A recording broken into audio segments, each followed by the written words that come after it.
Haus drinking faucet from Berkeley, California, 1911.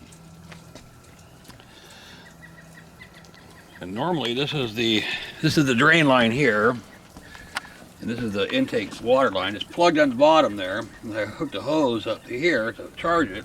That's normally where the dog pan will be. And then to activate it, you look down the side of it, that's your bubbler. It goes down into the drain inside the middle.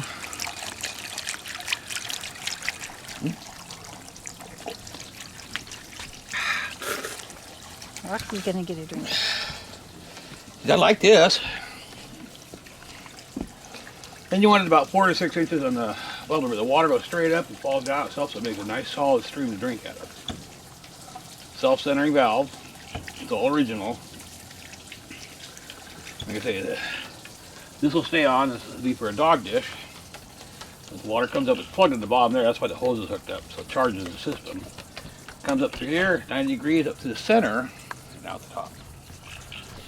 That's a 1911 Haus drinking faucet, the very first one made.